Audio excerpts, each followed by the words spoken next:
Hello दोस्तों, तो कैसे आप लोग? मेरे ख्याल से एकदम अच्छे होंगे, अपनी तैयारी को बेहतरीन तरीके से कर रहे होंगे।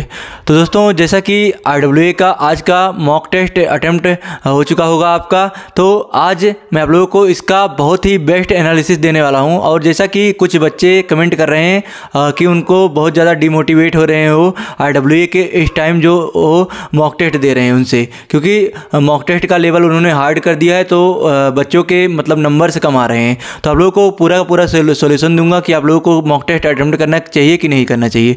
तो आप लोगों को वीडियो लास्ट तक देखना है। आप लोगों के लिए बहुत ही ज़्यादा बेस्ट होने वाला है यह यूट्यूब का एनालिसिस। आपको इससे बेटर आप लोगों को पूरे यूट्यूब पर चाहे जो भी अपलोड करे, इससे बेस्ट एनालिसिस कहीं नहीं मिलने वाला है। तो आइए देरी न करते हुए इस वीडियो को शुरू करते हैं, क्योंकि यह मॉक टेस्ट मैंने खुद भी अटेम्प्ट किया है।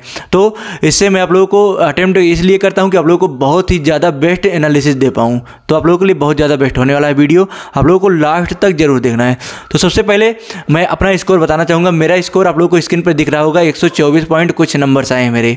और जैसा कि मैं आप लोगों को बताना चाहूँगा कि मॉक टेस्ट मैंने बहुत ज़्यादा इस बार अटेम्प्ट नहीं किए हैं, इसलिए मेरा अभी टाइम मैनेजमेंट नहीं हो पा रहा है। मैंने आप लोगों को इसीलिए कहा था कि मॉक टेस्ट जितना ज़्यादा अटेम्प्ट करेंगे उतना सही से आप लोगों को टाइम मैनेजमेंट हो पाएगा। वैसे तब भी मैंने पिछली बार भी कट ऑफ क्लियर किया था, इस बार भी कट ऑफ क्लियर किया है। चाहे कैसे भी मैं मतलब मॉक टेस्ट लगाऊँ, कोशिश यही रहता है कि टाइम मैनेजमेंट कोशिश रहती है। और टाइम मैनेजमेंट मेरा मतलब हो रहा है, लेकिन उतना अच्छी तरीके से नहीं हो रहा है। तो आप लोगों का, अगर आप लोगों ने मॉक टेस्ट बहुत ज़्यादा लगाए होंगे, तो आप लोगों को 100% है कि आप लोगों का मॉक टेस्ट लगाते टाइम टाइम मैनेजमेंट सही से हो रहा होगा। तो दोस्तों, इसके बाद दोस्तों मैं आप लोगों को बताना चाहूँगा कि मेरा सब्जेक्ट वाइज स्कोर किस में अच्छा रहा। जैसे मैथ्स में तो लगभग 18 क्वेश्चन मेरे सही हुए थे, और वैसे ही 17 या 18 क्वेश्चन हिंदी में सही हुए थे। जीके जीएस में 14 या 15 क्वेश्चन सही थे। उसके बाद रीजनिंग में 16 या 17 क्वेश्चन शायद सही थे। तो ओवरऑल मेरे 124 पॉइंट कुछ नंबर बने थे। उसको मैं आप लोगों को स्क्रीन पर दिखा भी दूंगा। इसके बाद दोस्तों अब बारी आती है एनालिसिस करने की कि मतलब मॉक टेस्ट का लेवल कैसा रहा था।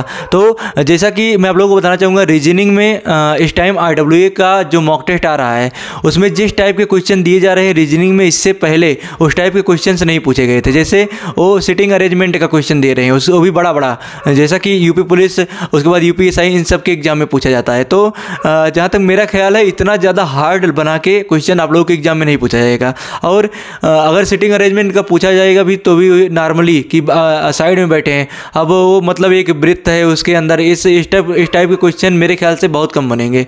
और मुझे लगता है आने वाले जो और मॉक टेस्ट रहेंगे, 11 तारीख का जो मॉक टेस्ट रहेगा RWA का, मुझे लगता है उसमें सेंटर की साइड और सेंटर के विपरीत साइड, दोनों साइड के मतलब क्वेश्चन बना के देंगे, तो और ज़्यादा हार्ड हो जाएगा। तो रीजनिंग का लेवल जैसे पिछला मॉक टेस्ट था उससे थोड़ा नॉर्मल हुआ है, लेकिन तब भी आज भी रीजनिंग में कुछ कैलकुलेटिव क्वेश्चंस थे। ऐसे ही मैथ में 2-3 क्वेश्चन कैलकुलेटिव थे। तो ओवरऑल मैथ्स और रीजनिंग का जहाँ तक मेरा मानना है, अगर रीजनिंग भी आप लोगों ने अच्छी तरीके से किया होगा तो 15-16 प्लस आप लोगों ने रीजनिंग में भी किया होगा, और 15-16 प्लस क्वेश्चन आप लोगों ने मैथ्स में भी किया होगा। और जिसने 20 में 20 क्वेश्चन दोनों में सही किए हैं, वो समझिए बहुत अच्छी तरीके से उसकी तैयारी चल रही है, और 100% उसको सिलेक्शन भी मिलेगा। मैं ही लिख कर देता हूँ।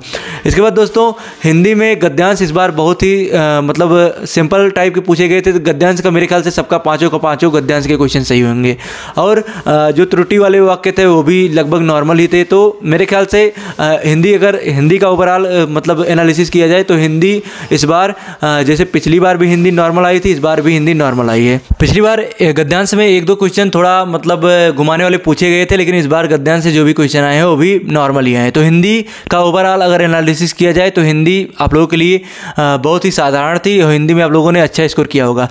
जीके जीएस की बात की जाए तो जीके जीएस में भी मतलब थोड़ा मतलब हार्ड टाइप के क्वेश्चन थे। साइंस के क्वेश्चन थोड़ा मतलब वैसे घुमाने वाले थे। अभी मतलब उस बेस पे क्वेश्चन नहीं दिया जा रहा है जिस बेस पे SSC ED में क्वेश्चन पूछा जाता है। तो मुझे अब थोड़ा मतलब RWA का मॉक टेस्ट इस टाइम मतलब 2 मॉक टेस्ट से मुझे बहुत बेटर नहीं लग रहा है।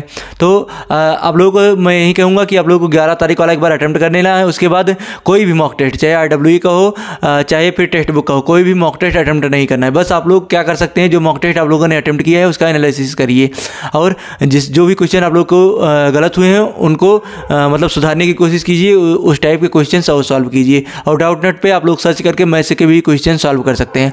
इसके बाद बात की जाए रीजनिंग में, रीजनिंग में आप लोगों को मैंने पहले भी बता दिया था कि सिटिंग अरेंजमेंट मतलब घुमाने वाला क्वेश्चन पूछा गया था। इसके बाद जो भी मतलब क्वेश्चन थे नॉर्मली लगभग सब नॉर्मल थे। नंबर सीरीज से एक क्वेश्चन थोड़ा घुमाने टाइप का पूछ लिया था। उसके बाद मतलब और तो मेरे ख्याल से रीजनिंग में सभी क्वेश्चंस नॉर्मल थे। फिर बारी आती है मतलब रीजनिंग का अगर देखा जाए तो आप लोगों का अगर 16 प्लस क्वेश्चन सही हुए हों तो आप लोगों ने बहुत अच्छा स्कोर किया है। इसके बाद अब मैथ्स की बारी आती है। तो मैथ्स में मतलब इस बार बोट एंड स्ट्रीम के शायद ध्यान में नहीं आ रहा है, शायद बोट एंड स्ट्रीम के क्वेश्चन पूछे गए थे इस बार।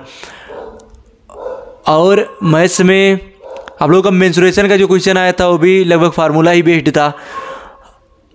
और तो मैथ्स के क्वेश्चन मुझे मतलब 2-3 क्वेश्चन अगर मतलब लगे कि मतलब थोड़ा मॉडरेट थे, बाकी मैथ्स के भी क्वेश्चन नॉर्मल ही लगे। तो ओवरऑल अगर कहा जाए तो मॉक टेस्ट, पिछले मॉक टेस्ट जो मतलब इसके पिछला वाला मॉक टेस्ट हुआ था 28 तारीख को, उससे थोड़ा तो मतलब ईजी हुआ है, लेकिन तब भी हार्ड ही मान सकते हैं आप लोग ये वाला मॉक टेस्ट भी। तो दोस्तों इस वीडियो में बस इतना ही था, मतलब एनालिसिस आप लोगों के लिए। मैं आप लोगों से बस यही रिक्वेस्ट करूंगा कि आप लोगों को 11 तारीख वाला मॉक टेस्ट अटैम्प्ट करके उसके बाद कोई भी मॉक टेस्ट अटैम्प्ट करने की कोशिश नहीं करनी है। क्योंकि मॉक टेस्ट मैं इसलिए कह रहा हूँ अटैम्प्ट नहीं करना है क्योंकि आप लोगों के कमेंट भी आ रहे हैं कि आप लोग डिमोटिवेट हो रहे हैं। तो डिमोटिवेट अगर लास्ट टाइम में होंगे तो आप लोगों के लिए सही नहीं है।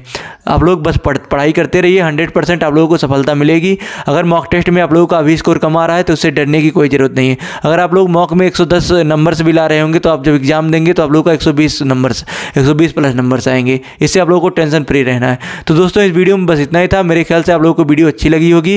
अगर वीडियो आप लोगों को अच्छी लगी हो तो वीडियो को लाइक कर लेना है, उसके बाद चैनल को सब्सक्राइब करना नहीं भूलना है। मिलते हैं दोस्तों नेक्स्ट वीडियो में, तब तक के लिए जय हिंद, वंदे मातरम।